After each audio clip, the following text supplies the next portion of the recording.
Ruler School is brought to you by Odyssey Games, where you can go to get singles for all your Force of Will and other trading card games, as well as these amazing patrons. Thank you for your support. Class is in session. Hey there, Rulers. DMO73 here, bringing you a feature match for the week on the new layout here. We hope you enjoy it. We've been trying to get it set up so that we can have card images appear on the screen as we're playing, just to be able to give you some kind of reference for what's going on. So we have here on the left a updated, kind of more competitive version of Dark Alice, a green, black, white control shell, similar to what you saw on Lesson Planning with Derek a couple weeks ago. And on the right, I am playing a Magna Stances list. It is also playing the Origin of the Seven Lands, just as kind of a backup win condition, but it is kind of a Magna flip, blow your opponent out, kind of push through for lethal that way kind of list. So we'll have to see how it goes.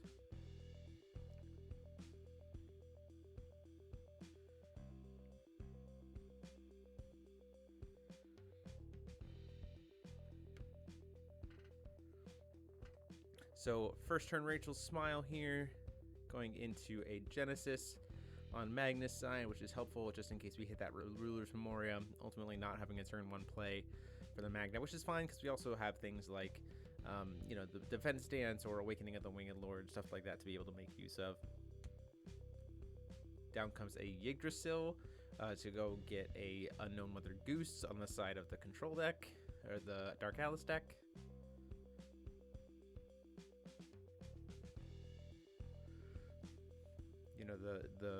In the game of Regalia deck versus Regalia deck, whoever has the Regalia is, if the other person doesn't, is kind of at an advantage. So he definitely doesn't want to let me have Genesis on the field for very long without getting at least something on his end to kind of back it up. And then at that point, we're going to go ahead and pass turn.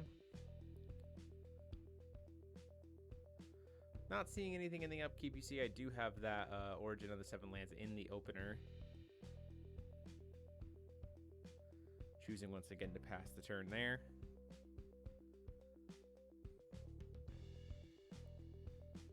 Another Black Silence.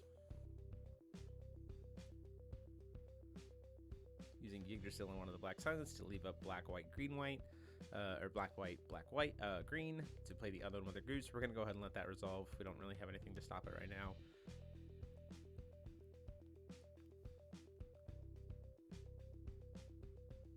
Getting some crystals and then choosing to spend a little bit further just to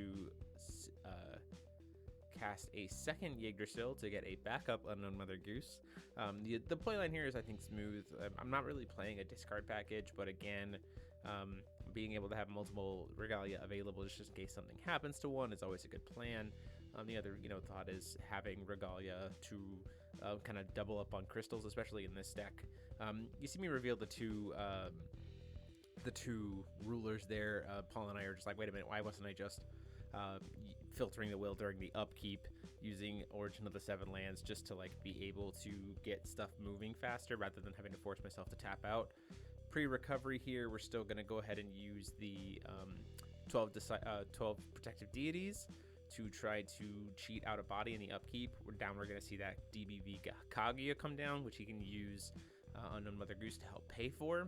So we're not too concerned about that, particularly because we did that during the upkeep. So now we can kind of go into our turn and do what we need to do, having gotten through the Kaguya at that point.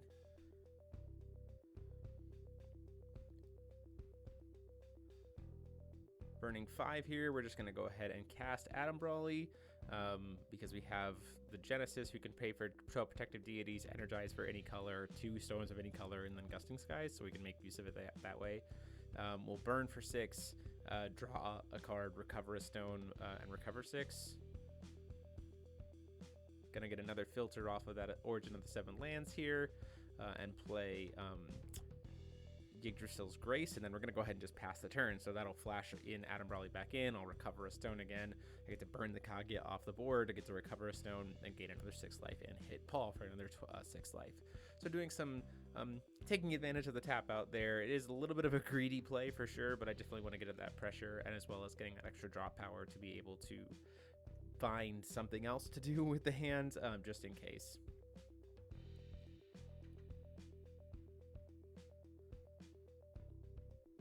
On Paul's side, He's got a lot of freedom here. The question becomes kind of what does he want to do with it? Does he tap? He does have to kind of answer this Adambrelli on board. It's not super great. You see he does have that Yggdrasil, or that Schrodinger's Cry, a couple of more Unknown Mother Gooses, Unknown Mother Geese. But not a lot of in terms of like attack pressure.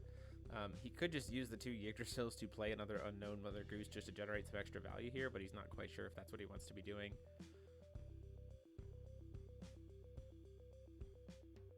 And yep, nope, that's what we're going to see happen. So the 2 Yggdrasils will be able to help him get another Unknown Mother Goose out here, which generates him another 2 crystals of each type after he can float the will black-white for from the first one. And then since he has those crystals now, we can use that black-white to play for Shadow Swordsmaster. So because it's cheaper now that he has enough crystals, thanks to playing the new Unknown Mother Goose, and then the will produced from the first Mother Goose is enough to pay for the Shakti. So we can burn 1 Darkness Crystal to kill the Adambrelli, and then a couple Darkness Crystals, looks like 3 there, to draw 3 cards. So a lot of value generated off of this card, while also just putting a 15/15 body on board.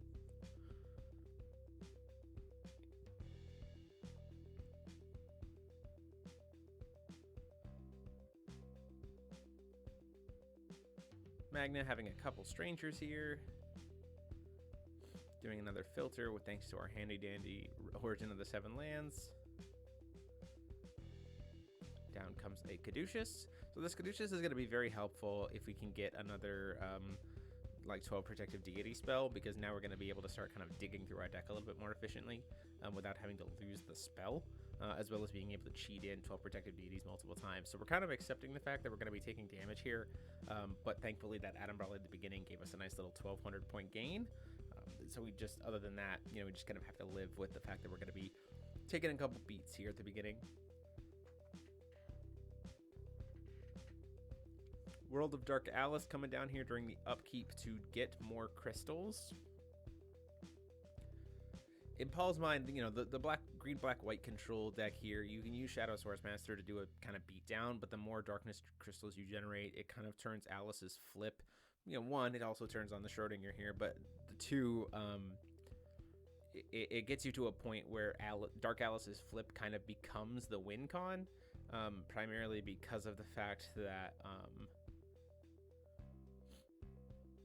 kind of becomes the fact that you can flip, go get Shadow X, and then burn your opponent for lethal that way. In response to the cast of Schrodinger, we're going to go ahead and use Magic Stance to draw a couple cards, and then thankfully we draw into a Defense Stance off of that, which we can cast to cancel the Schrodinger. Stopping Schrodinger is super, super important in this matchup. That card generates so much value considering the fact that it has Drain. So it really puts us in an almost unwinnable game state, you know, the more times it gets to swing with that Drain trigger. And there's really not much in Paul's version of the deck that's going to be making use of those light crystals outside of Schrodinger. So it's just kind of like free life gain over the course of time, incidentally, while he's playing all of his other stuff.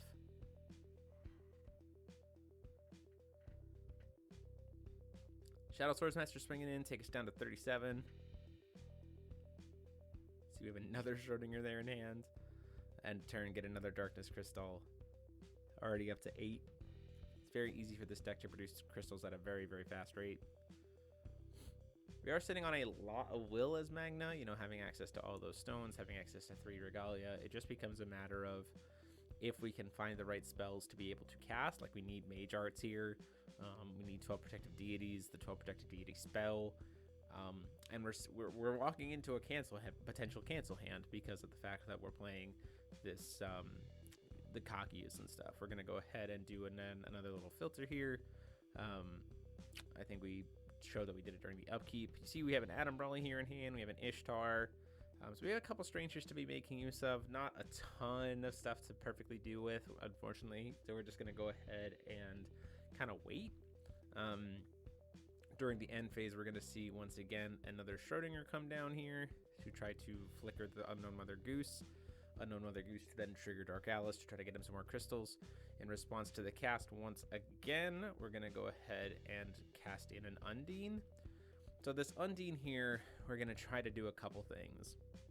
First off, we're going to target the Unknown Mother Goose, put it back in his hand before the Schrodinger even enters. We're going to bring our Magic Stance back to our hand, and then we're not going to do anything else. and then we're going to then use the 12 protective to be able to cast the Magic Stance and cancel another Schrodinger. So this is the nice thing about Undine. We can put Magic Stance back in our hand, recast, and get it into, duplicate our cancels that way, which is very, very nice.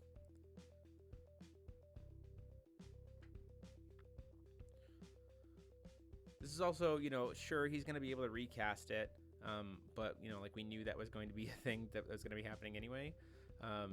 So we'd rather have that happen like before, right now, than anything else. So we're going to go ahead and make use of the other floating will and Genesis here before the end of the turn to reveal to use Grand Cross Reincarnation, one of the modes to trigger the enter effect of a stranger in our hand, which we can then use to do Ishtar and bring back the Adam Brawley, which can then burn one of the Yggdrasils, force him to banish an entity. Those are the two modes we're going to choose here. We don't really need to get another Regalia, so then we get to do a lot of cool stuff here where we, again, Adam Brawley then enters. We get to recover a stone, get very will efficient going into his turn, burn him for 6, burn a Yggdrasil off the board, draw a card, all these other things that force him to be a little bit, having to spend a little bit more of his will on his turn to give us some more playtime to play on our turn, which is ultimately what we want to be doing against a control shell.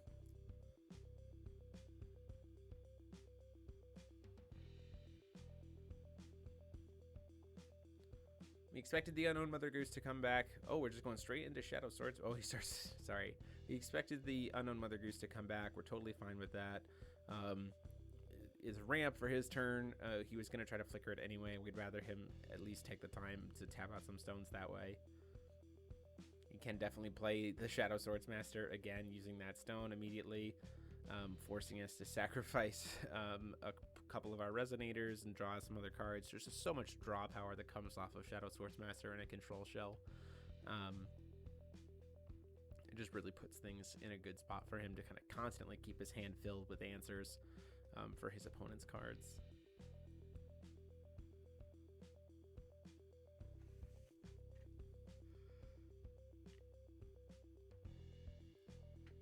Rachel's Smile coming down here to try to see what he can rip out of my hand to the RFG. We say that's fine. We reveal an Adam Brawley he can't touch. A Grand Cross Reincarnation he can. The Genesis or the two strangers that he can hit. So it's a matter of what he decides to pick out of our hand here. We're pretty close to being able to play Grand Cross, or sorry, Origin of the Seven Lands. The problem becomes, whether or not we walk into a cancel. We kind of got to be careful about that. Ultimately, though, choosing to take the Freya, it should get RFG'd. We'll catch that here in a little bit. The Freya is kind of a smart choice because what we can do is we can set up situations where we can redirect his Kaguya to cancel something else that's more important. Especially since we have access to Magic Stance potentially. So being able to redirect taking the Freya here is probably the right choice, especially knowing that he already has access to a Kaguya in hand to stop the Origins anyway. He definitely doesn't want that card to resolve easily, even if he can flip Dark Alice and wipe the board very quickly with her activated ability. He still wants to make it uncomfortable to be able to play that card. It still generates a lot of value against him for sure. So we're using Caduceus here to produce 2 will, and then we're using a stone, using one of the 2 will from Caduceus, and then 1 will from the stone to then play this 12 Protective Deity spell. He's going to go ahead and cancel that. If we hadn't canceled that, then we would get to bring it back to our hand after doing the mode, and then cast it again and bring it back to our hand again using only 1 other stone. Now that we've gotten rid of the Kaguya, though, we're going to go ahead and play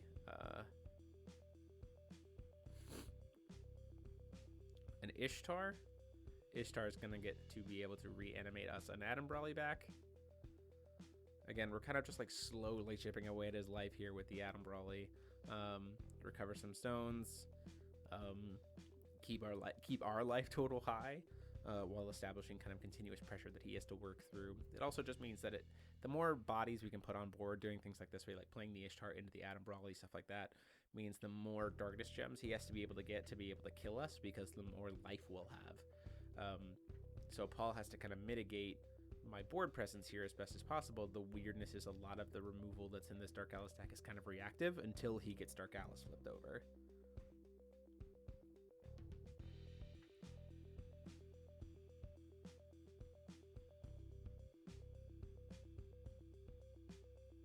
So we just passed the turn there.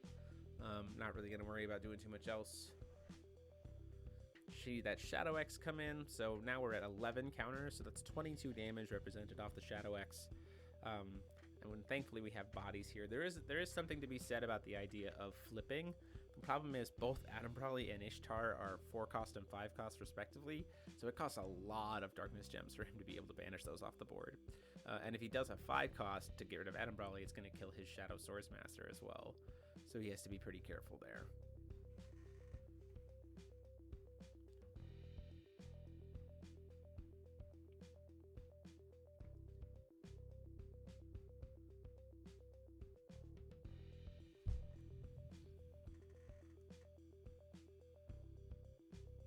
Swordsmaster swinging in at the Ishtar. We're going to say, no, you got to block it with the Adam Brawley.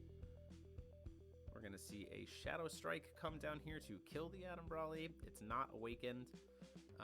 He's going to go ahead and just kill it so that it can try to, succeed in killing the...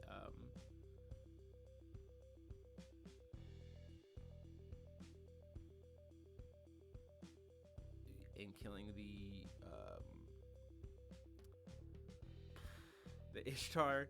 We try to use Yggdrasil's Grace there, but he has the Black Moon right to use this Kill Stranger mode to kill it before it can resolve. In comes Kaguya dealing 7 damage, and then we're going to see another Unknown Mother Goose generating even more value off of those gems, going up to a grand total of 13 darkness, so 26 damage represented that way. And then end of turn he gets another one. He's choosing to get a light crystal at the end of turn with that Unknown Mother Goose. Oh no, does choose to get a darkness crystal at that turn instead. So up to 14, so 28 damage represented. We don't have Caduceus untapped, but we are going to still try to do the mode to put in a 12 protective deity. This is to kind of in upkeep see if he's got another Kaguya.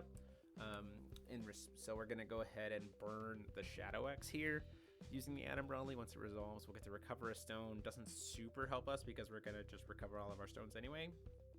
But again, we want to get that off board. We're seeing him not choose to burn any darkness crystals here, and get to gain even more life to get back up to a better position. So now we have a little bit better sense of what Paul's hand is. Although for Paul's situation, a good bait here could have been to just allow the Adam Brawley to resolve, making me feel more comfortable to play the Origins of the 7 lands here to then try to cancel it, kind of make me walk into a cancel spell there. Ultimately, though, you see his hand is Schrodinger and Shadow Strike. Not a lot of value to be generated off that hand.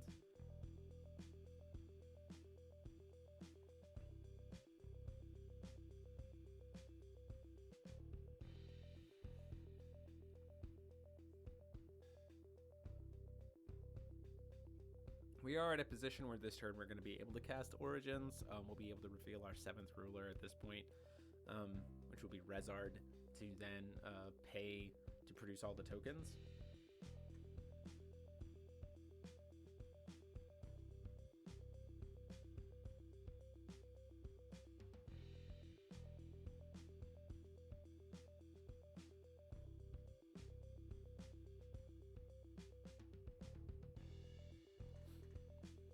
You see me very heavily contemplating the fact that there might be a Kaguya in there, so we're a little bit concerned, seeing what else we can kind of get him to kind of potentially pay into, show us what's in hand.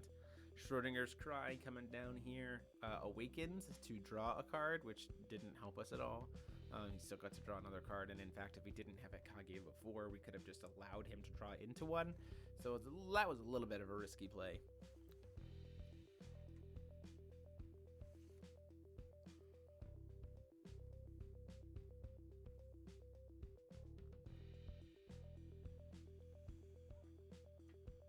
Hedging our bets here, we are going to go ahead and try for it. You see we start to do this Genesis play line here. That's because we thought we had another Adam Brawley in hand. We don't. You'll see it's kind of, you'll see me on the right kind of be like, wait a minute, I don't have another Adam Brawley in hand. Why am I doing this Genesis into Genesis play?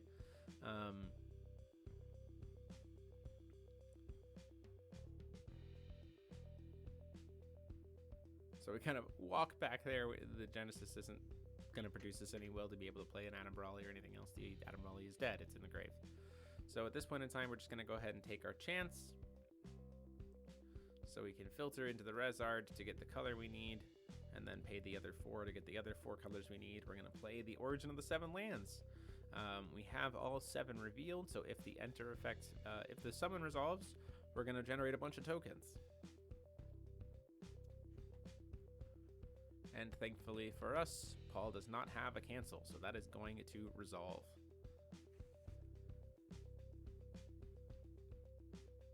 So Faria, Prisia, Melgus, Rezard, Arla, Magna, and Valentina all enter the field. They all have their enter effects. Most of them are irrelevant. Prisia doesn't have an enter effect. Magna doesn't have one. Prisia doesn't have one. Faria has one that deals with the Stranger deck, which we don't have. Melgus does, which deals with the Stranger deck we don't have. Arla does something with the Stranger deck we don't have, but gets us a stone. Valentina gets us, Rezard gets me a Resonator from the graveyard. I mill the top 4 and then pick a Resonator from my graveyard and put it back into the deck. Or put it back into the field. So 1, 2, 3, 4. And we're going to go ahead and grab Ishtar. Ishtar can then grab us an Adam Brawley, putting Paul down to a 400 life point thing. I start to grab Nidhogg, and then I go, wait a minute, no, let's just go ahead and grab Adam Brawley, put him down to a 400 life point position here.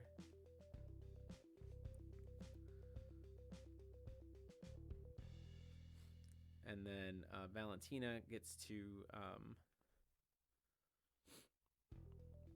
get me a Stoner to play tap. So there was a little bit of an incorrect sequencing there. I actually could have potentially won the game that way, that turn, by instead grabbing the Nidhogg, stealing the 2 cards out of his hand, leaving him at 0 cards.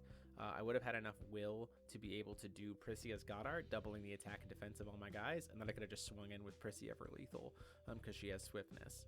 Instead, we're going to go to try and swing in for 7 with Prisia.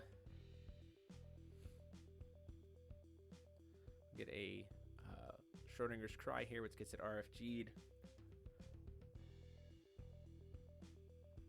So we still feel pretty comfortable with the fact that we're sitting here on Goddard Will for Valentina or Rezard, which is a good spot for us to be in.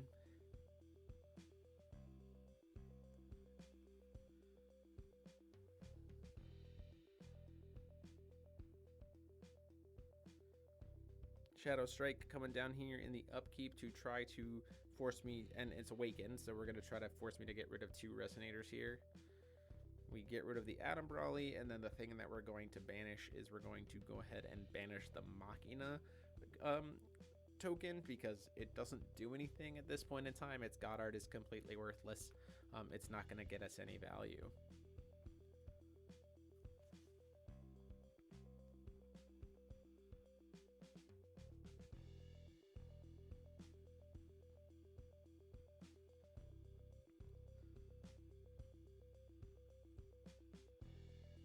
Paul draws for turn after he is drawn, but before he moves into recovery, we're going to go ahead and use the Goddard of Valentina. We're going to use it to rip the Shadow Swordsmaster off the field, get that off the board, and then immediately be able to say, hey, let's look at your hand. If you've got no more Shadow Swordsmasters in here, let's get rid of your ability to wipe my board using this. Let's get rid of your ability to redraw your hand using it. We want to put the control deck to have as little draw power as possible. Ultimately, there is just the 2 copies in the deck, so we get the 1 out of graveyard, it's gone forever. We get the 1 off the field, it's gone forever. But we still feel that like that was pretty good value to get used to the Valentina Goddard.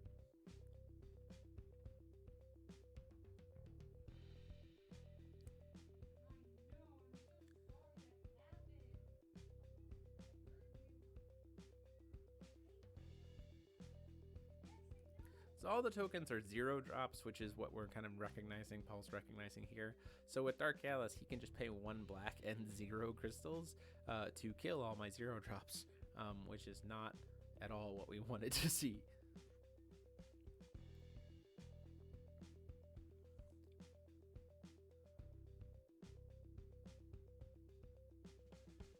So before that happens, though, we're going to go ahead. He's going to flip in. He's going to try to get a Fairy Tale Resonator out from the deck. We say that's fine. We don't have a response to it. Again, we have access to Rezard God Art right now using the 2 Autorakti's Memoria, and we have 2 10/10 vampires who will be able to be 2 14/14 vampires, which is very important here for this kind of situation. Not a lot of great fairy tales seemingly left in the deck. Does decide to just go ahead and grab that Shadow Axe to get a couple more crystals.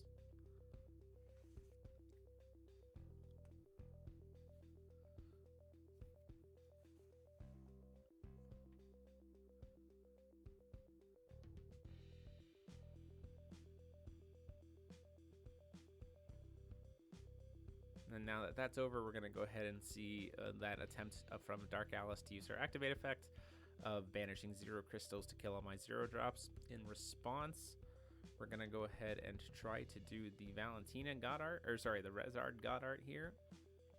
Thankfully, because we have the Ishtar, it doesn't matter if he tries to just do it again in response, because at least the Ishtar will be still there to, again, kill the Dark Alice, because she only has 14 defense and she'll be hitting for 14 damage. Yes, I can get him to burn both of his light crystals to give her Eternal, but again, that's still forcing him to spend additional will, which frees it up for my turn and forces him, like you see, there's that Eternal to try to make that happen.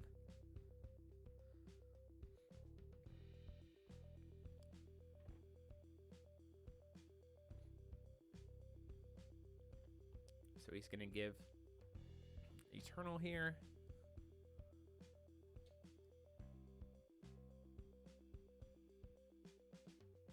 And then still try to kill the Ishtar anyway before the God Art effect is going to resolve.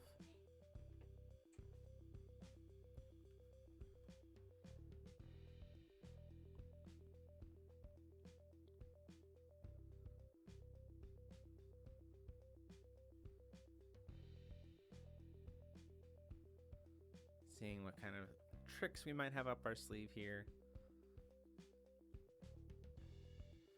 There is a situation where we potentially try to force him to spend that last black will to use the Faria God Art here to give her +4/+4 in Eternal, so that she persists into my turn, and then forcing him to tap out to have to do it again. Before that, though, we're going to go ahead and try to use Yggdrasil's Grace here on the Ishtar before he successfully kills it. This would be the situation where if we had access to a little bit more will, we could do exactly what we wanted to do, where we give Faria the God Art. He's tapped out at this point. So everything's going to be happening here. And then the Shadow Axe is going to get killed, but in response, he's just going to burn all his crystals anyway to deal the damage, and then wipe my board, and then hit me for 7. So a lot happened there. Ultimately, all those tokens kind of did what they needed to do, burned a ton of his crystals off, and generated a lot of value to go into my turn, especially being able to do the Magna flip here. Magna flip comfortably because he's only at Regalia will, and the only J-Ruler hate he has is Moonray, which he can't cast off the Regalia.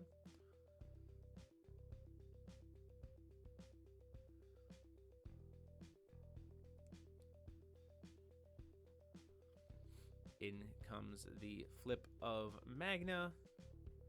Magna gets to go get us a Stranger on enter. And who are we going to grab? We're going to grab Honir.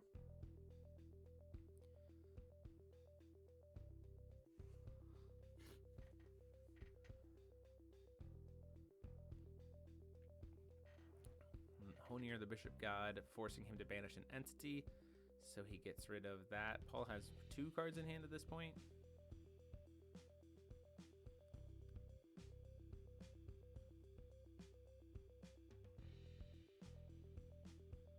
We're going to do a God Art at the end of his turn to get some cards back to his hand. Ultimately, though, it doesn't super matter because with his life being what it is, Honir plus Magna sets you up in a position on your opponent's turn to just have 2 free turns to be able to do anything you want, which is very, very good.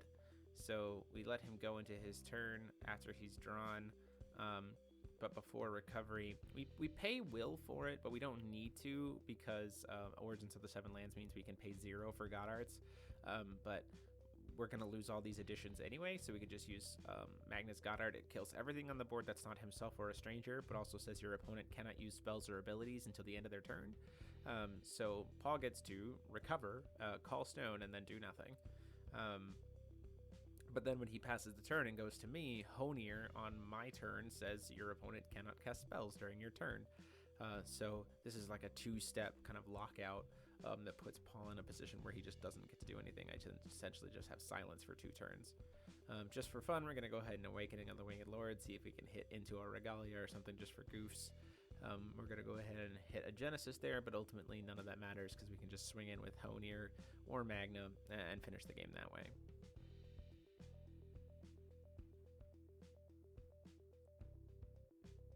Paul's going to joke around by floating all that will, and then we proceed into game 2.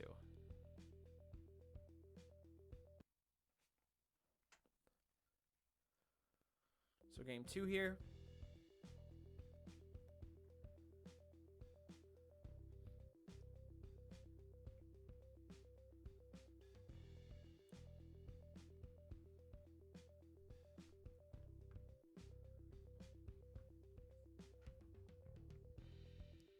Dark Alice choosing to be on the draw Regalia deck. That makes a ton of sense. Genesis first turn here, so thankfully so we don't hit the Ruler's Memoria. Do we see a turn 1 Regalia? We do. We're going to attempt to respond by using Awakening of the Winged Lord thanks to Genesis and our other stone to see if we can hit a Magic Stance.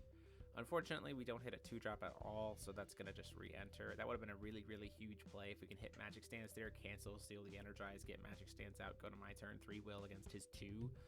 Would have put us in a really, really good position for this match. Don't have anything here, so at the end of his turn, you see he's going to use Unknown Mother Goose to flash in Schrodinger, which is then going to flicker Unknown Mother Goose and generate him 4 more crystals.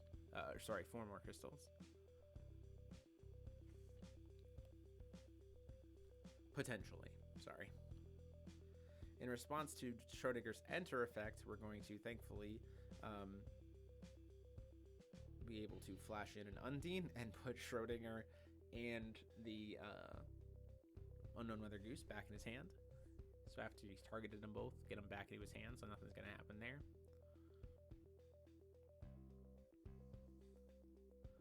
So what Paul could have done there to save the Schrodinger is he could have, in response to the Undine cast, made it a Resonator, burning a crystal. It wouldn't have been as valuable because it wouldn't have been able to do anything that turn, but it would have at least kept the Schrodinger on board. Instead, he's kind of like reset here because the Schrodinger would have become a Resonator entity, so Undine couldn't have targeted it. Unknown Mother Goose comes back down, generating more of those crystals.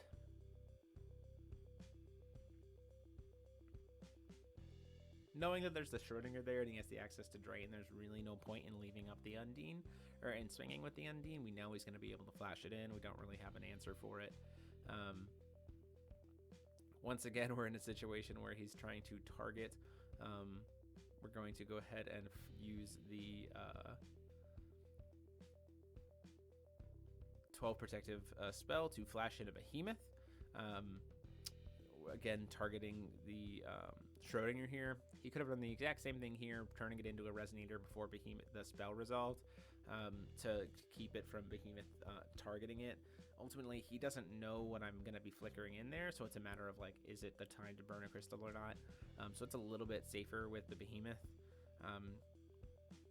than it is with the Undine. And now if he kills the Behemoth for any reason, we get the Schrodinger. Not that it does a ton, but it does, give us some potential value, especially since we have the Undine on board.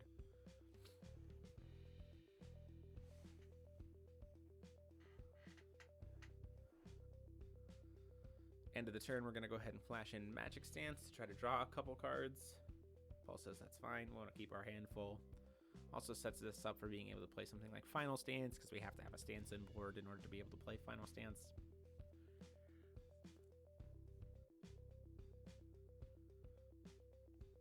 Calling another stone, another Gusting Skies here.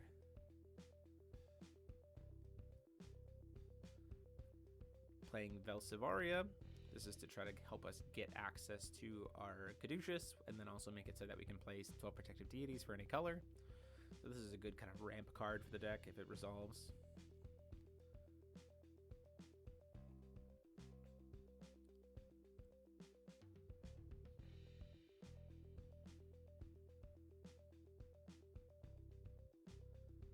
Undeed's going to try to swing in. You know, we feel comfortable because we have the Behemoth. This also just tests the waters a little bit. We do see a Shadow X come in here. And then a block, so it turns into a trade. And then we make a little bit of a mistake here. We don't swing with the Behemoth, primarily because we're concerned about Schrodinger's Cry removing it from the board, so we wouldn't get the Schrodinger to come in. But that's not really worth not swinging with a 15/15. Because if he doesn't have anything, we've taken out a bunch of his life and put a lot of pressure on him. But if he does, he doesn't get the Schrodinger back either, even if he Schrodinger's Cries.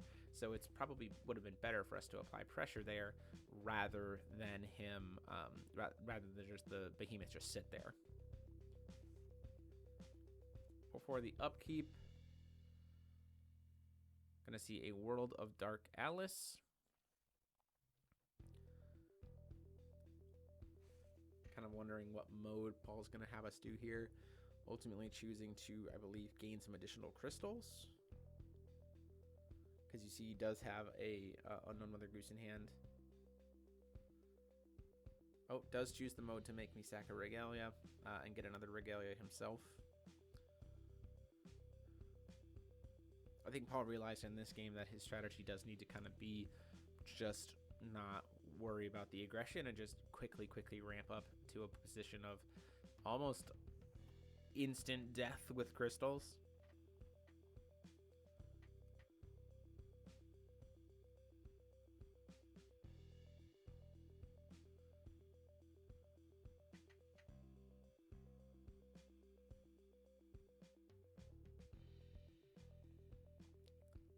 Paul here looking at a potential Nightmare Knight, just to put a body on board as another defense mechanism. That also helps him dig a little bit. He can grab a Fairy Tale off of this, so that does give him the opportunity to burn a light crystal to potentially grab a Kaguya. You see there is that Kaguya in the top. Could also grab the Schrodinger. Chooses to grab the Kaguya.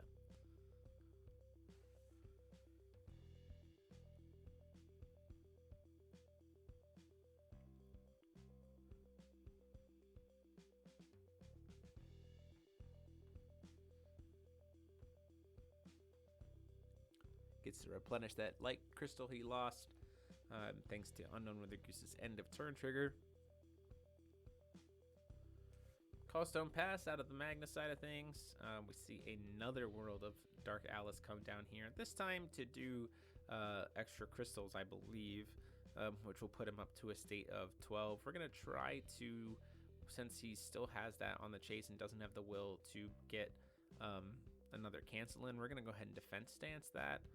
Anyway, we can kind of stall him out from getting more crystals, or forcing me to sacrifice my Caduceus would be super great.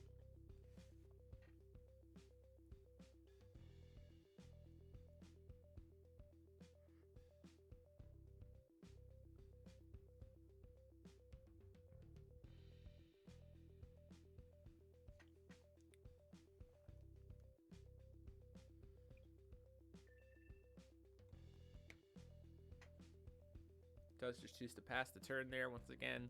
Like I said, I think Paul's strategy this time is to just play the waiting game and get to the point where crystals can kill me, especially if I'm not seeing much of Adam Brawley or anything else like that. He's pretty safe here. Does have all 4 copies of Unknown Mother Goose in hand, so pretty safe on that front. We're going to go ahead and see a Judgment of Magna. This is pretty risky here, considering we know that he does play Black Moon Ray in the deck, but ultimately we want to put some pressure out here. The thought being, let's get a Stranger and put ourselves in a position to feel pretty safe. At least this turn, we can play Honier, forcing him to sacrifice an entity and keep ourselves safe for the rest of this turn, so we can get a comfortable swing in with Behemoth. Sure, he can block it, but ultimately we could at least put that pressure on without having to worry about a Schrodinger's Cry. He can Schrodinger's Cry during his turn, so technically it doesn't matter, but again, still, we want to be able to force him to do things.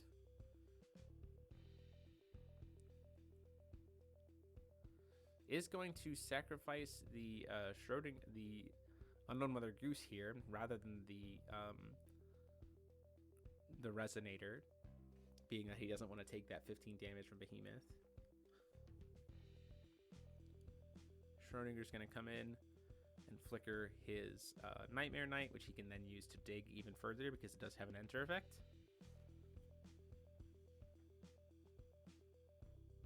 It's going to do both modes.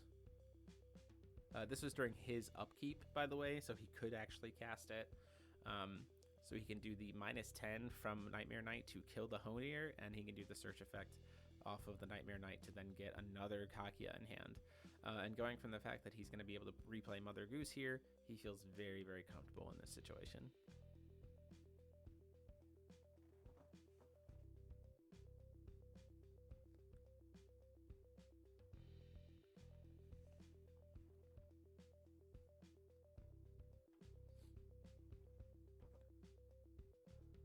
Getting to dice number 3 for Unknown Mother Goose. Coming up on it anyway.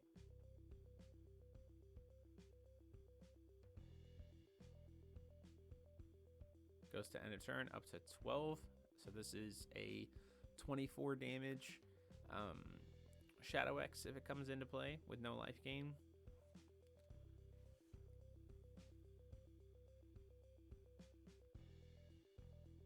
So the problem here having flipped to Magna is like I have to be able to protect him if I'm calling stone because I want to be able to sit on God Art. The problem with that becomes that in response to God Art, with Schrodinger already on the field, he has the ways to make it eternal, so it will keep the Schrodinger alive, which is not great for Magna, because then I'm just staring down this 10/10 that can just run into my Magna with Eternal, drain, kill my Magna, and just sit there as long as it wants. Having all access to all those crystals really, really does make Schrodinger a very big threat as an endgame win con.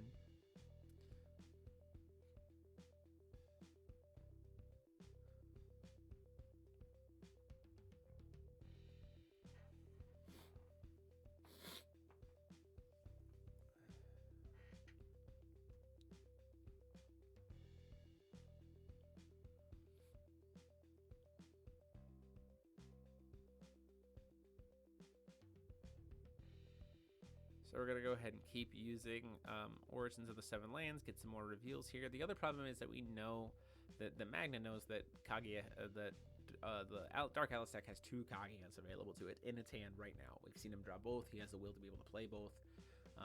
Not a good spot to be in against the control deck that's also ahead on board state.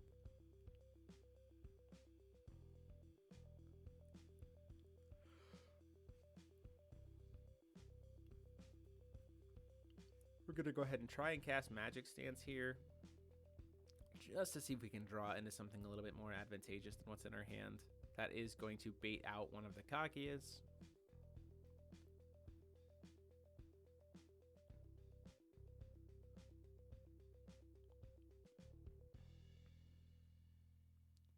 So the problem for the Magna deck is at this point, you know, we have to keep the Magna alive.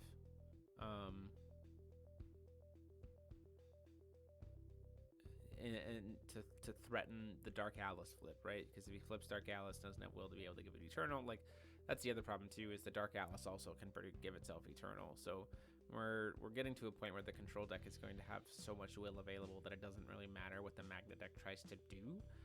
The Dark Atlas deck is just going to be able to stay ahead of it mana efficiency wise. And if the Magna deck doesn't do anything, then the Dark Atlas deck is at a point where it can apply pressure, which is not good. Apply safe pressure. You see he does have that Save the Queen in hand. Not that that does particularly too much right now.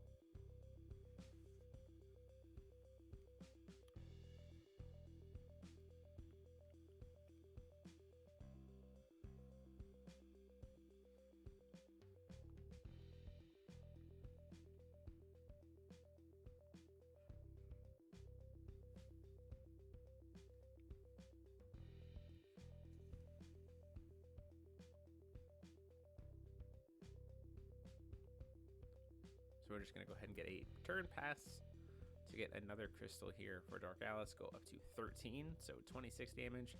The other thing is each individual crystal also represents 1,000 damage potentially from Schrodinger. So the longer they tick up, the less answers we have for that Schrodinger, the worse shape that we're in.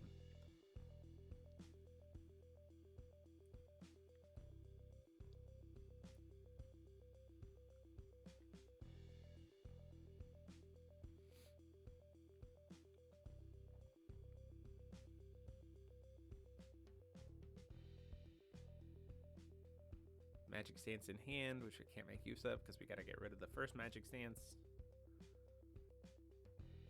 We know there's still a Kage in hand, so we can't like hard cast the Atom Brawly or anything, at least not comfortably.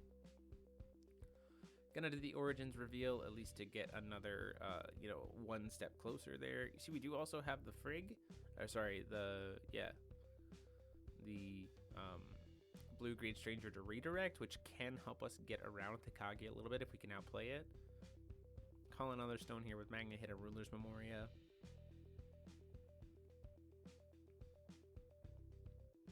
The idea being with the redirect is you put the spell that you're most concerned about on the chase.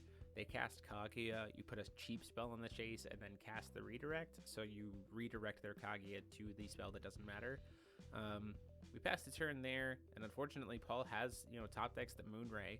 Doesn't have a way to make it unchaseable, but is going to be able to just kill Magna outright, forcing me to do God Art now if I really want to, which is not great. It's going to get a lot of the stuff off the board. In response, we're going to see the redirect come into play here. To try to force it to kill the Stranger instead. Down comes that second Kaguya to cancel that Stranger. So Freya's going to try to redirect. Kaguya's going to cancel the Freya.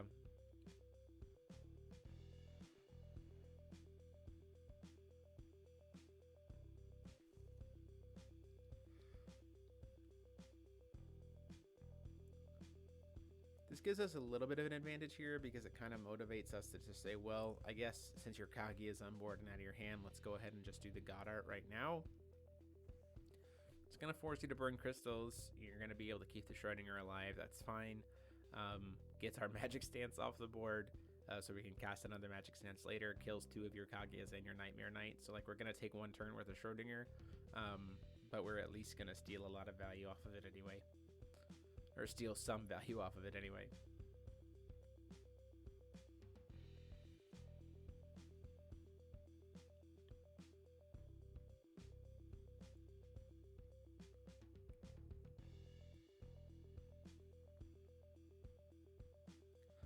Then the Behemoth dies, so that's going to get to bring in a Schrodinger here, which will then just have to target itself. Or sorry, can't even target it. It doesn't matter. It can't target itself. Because it's an addition, but doesn't have any targets. The Freya gets canceled, everything goes to grave. So we're sitting on a Schrodinger each. The problem is I'm a Schrodinger deck. I'm not, because I don't have any crystal generation. So it's just an addition sitting there.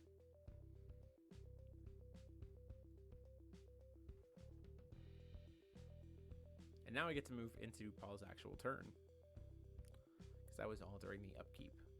A quick swing in with the Schrodinger, 30 to take it up to 5,000, down to 3,000. Choosing to call Stone here, I think, is a little bit interesting, considering the fact that the Magna's already dead.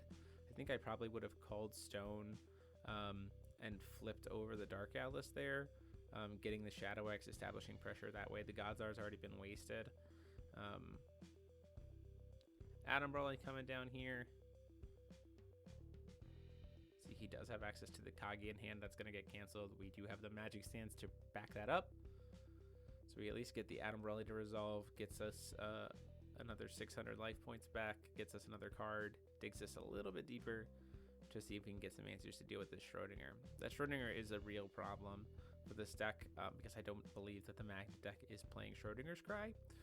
So once again, we're just trying to get to a position of maybe we can force the tokens to push us through for lethal. Save the Queen at the end of the turn to kill the Atom Brawly because it had to target itself with its own effect. So it gets to cycle him into another card. Save the Queen, discard 1, discard itself and a Darkness Crystal to then do a -4/-4 and draw a card. Still choosing to call Stone here, I think, is a very interesting choice. Rachel's Smile coming down here, gets to look at the hand. There's a Final Stance. a defense stance. Chooses to take the final stance, get that out of there.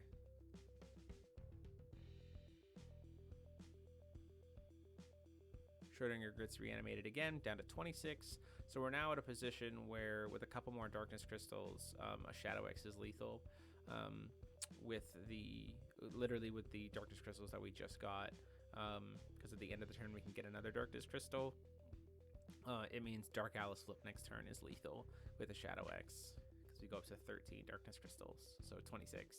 So without any life gain, there's nothing much we can do here. Awakening of the Winged Lord during the upkeep, see if we can get into something.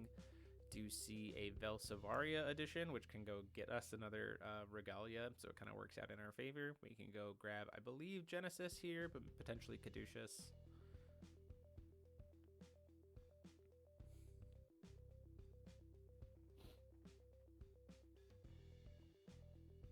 Do choose to take the Genesis here because they can actually pay for the Adam Brawley without having to use stones, which makes things just a little bit more will efficient.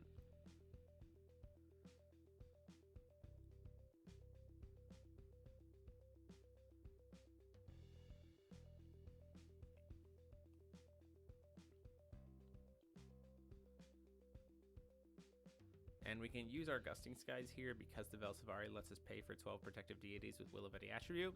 So we can cast the Adam Brawley here, get a little bit more life gain, has to burn itself again. Gets to recover a stone, gets us to draw another card.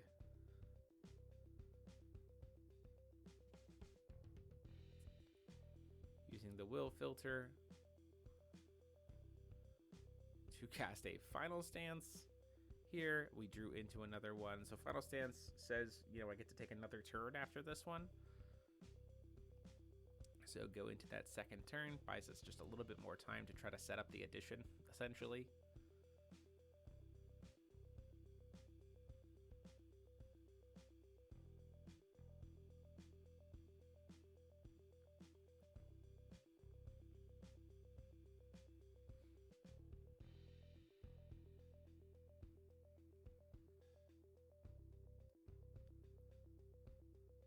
Do another reveal, try to cast the Caduceus. So now we're one stranger away. We need to reveal Valentina. Shadow Sword Strikes comes down here as we move into combat, kills the Adam Brawley,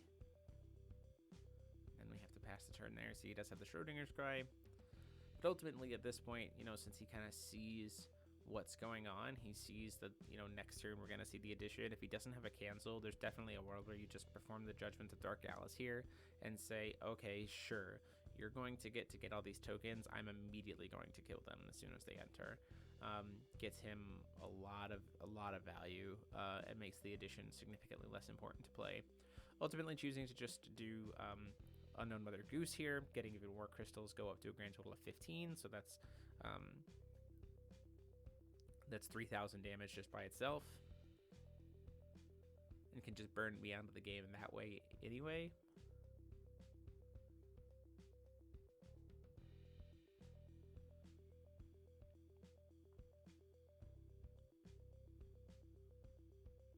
Doing the Judgment of Dark Alice gets us into a Shadow X, which can then get him up to a grand total of 17 crystals, which is enough to deal lethal that way just by doing the burn. So unless we have some kind of answer to the trigger, which we don't, Shadow X gets us up to 17 crystals, and we can just burn them for 34 damage that way. Now Paul does the smart thing here and tries to start activating it one ping at a time, which is the correct way to do it. Ultimately, though, I just tell him, I don't have a response to it as soon as he starts to kind of go off. And so we're just going to go ahead and say, let's go into game 3.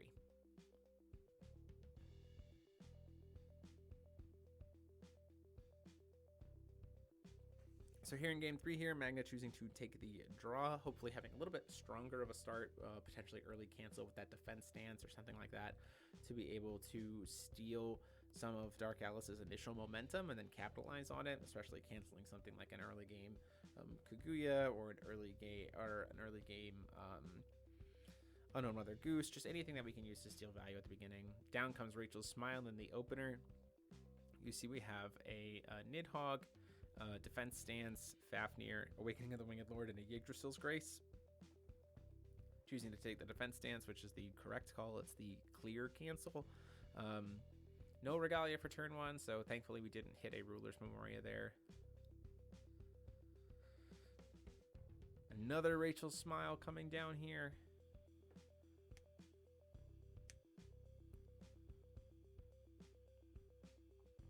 Knowing that there's a very real potential it gets taken anyway, we're going to go ahead and try to cast Awakening of the Winged Lord, see what kind of 2-drop we can potentially hit. We do hit a Defense Stance off of it so that we can go ahead and cancel the Rachel's Smile. Still steals a card here. The Defense Stance should be, that's in the graveyard right now, should be in the RFG because Rachel's Smile does RFG it. Thankfully, no turn 2 Ruler's Memoria because we still don't have a Regalia off the top. Would have loved to have seen Awakening of the Winged Lord into a Regalia because we were going to lose a card anyway. Paul top decking a second.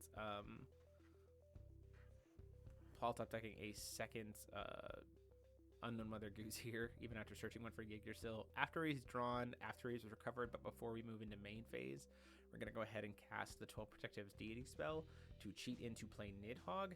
So this lets us get a couple games off board. We're choosing to take the spell to kill Magna and the Kaguya. We don't want to take either of the Unknown Mother Gooses because it doesn't matter. He can just play the Mother Goose anyway. He can play the other Unknown Mother Goose. We'd rather steal the cancel spell off of his hand. I believe there was also a Shadow X in there. Doesn't particularly do much at the moment. So we're just going to go ahead and let that happen. Would have been great to have been able to cast Nidhogg and chase its effect with a Yggdrasil's Grace, stealing 4 cards, like permanently getting rid of a couple of cards, but ultimately not seeing that happen. Swing in the air for 12, take him down to 28. Doesn't have a way to kill it with that Shadow X, at least during my turn, so it's a free 12 damage, which is great for us. Drawing for turn. In comes a Schrodinger. He top decks for his turn. Gets him some more crystals off of the flicker of the Schrodinger, or flicker of the Unknown Mother Goose. Unfortunately, we don't have anything to do with that.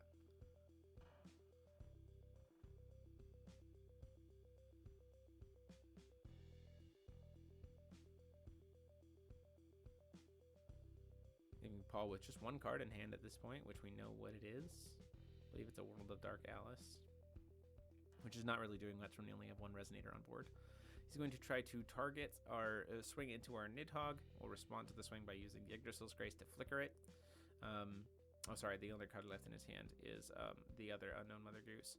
So when Nidhogg leaves the field, the cards that were RFG'd will go back into his hand. And then at the end of the turn, Nidhogg's going to get to re-enter, and I'm just going to steal the same 2 cards and get them RFG'd. As you see, I have a Behemoth there. Knowing what's in his hand is an Unknown Mother Goose, we're going to go ahead and hard cast this Behemoth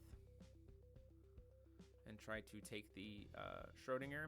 Same thing he could do here was, again, in response to the cast of Schrodinger, he could just make it a Resonator before Behemoth enters, so then he can't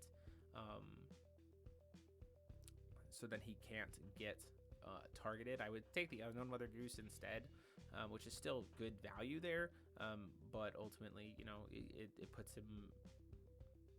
Stealing the Schrodinger is significantly better for the Magna deck. We did top deck a Shadow Swordsmaster, so we just get to immediately answer both of these 2 Resonators. I am tapped out, so we can banish 2 Darkness Crystals and force me to sacrifice both. The Schrodinger comes back onto my side of the field. It doesn't really do much for that, other than the fact that it steals him, but he does get to put back into his hand the Stranger Kill spell and a Kaguya. So, plus if he banished some Darkness Crystals, you see he's banished 1, 2, 3 Light Crystals off the Shadow Swordsmaster to immediately refill that hand. Swing in for 4 with the Shadow X.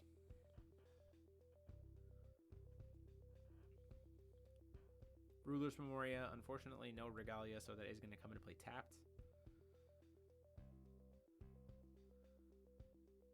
No access to any crystals. So the Schrodinger on my side isn't going to do anything.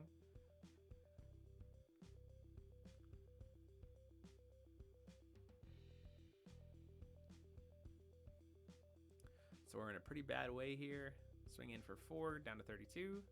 Swing in for 15, down to 17. And at that point, we're already representing... so that's 16 damage with the Shadow X, just with that one crystal. So if we have any other way to generate crystals here, that's going to be lethal. Genesis coming down here before the Stone Gull. Choosing to cancel the Genesis. I think that's a little bit greedy. I don't know what Genesis was going to be particularly doing, other than potentially allowing me to get a not, setting me up for potential Ruler's Memoria here. Fafnir getting cast. Fafnir lets me pick evens or odds when it resolves, and I kill all other resonators of total cost even or odd. Everything on his board is even cost. Odd cost, so I can just wipe his board here, which would feel very, very good. He says that's fine, I'll let it happen. I pick odd at resolution, kill all of the creatures on his board, and then just have to call stone, hope we don't hit a Ruler's Memoria. We don't, and then we pass the turn. Shadow Strike coming down here, choosing to not even use the spell to redirect, or the 1-drop Stranger Kill spell, instead using the 2. Try to use Yggdrasil's Grace during my end step, so it means it's going to come down at the end of his turn, because he did it during the end phase. But ultimately not really mattering. I think the reason why is he didn't really care, because all he has to do here is just flip over Dark Alice, get another Shadow X out of the deck, and then he has enough crystals to burn me for lethal. So there's just definitely something where the heavy ramp of the crystals plus a flip of Dark Alice just turns into lethal. So that will be it. You'll watch it kind of play out here, but that is the match. Hope you guys liked it. Hope you guys really liked this new layout that we're using to try to show you guys the cards. We recognize that, sometimes it can be hard to read the cards, but our hope is at least in seeing them, you can get a better sense of what's being played or make reference to. But let us know what you guys think in the comment section down below, and check back in later this week for deck profiles. So until then, this is GMO73 saying class dismissed.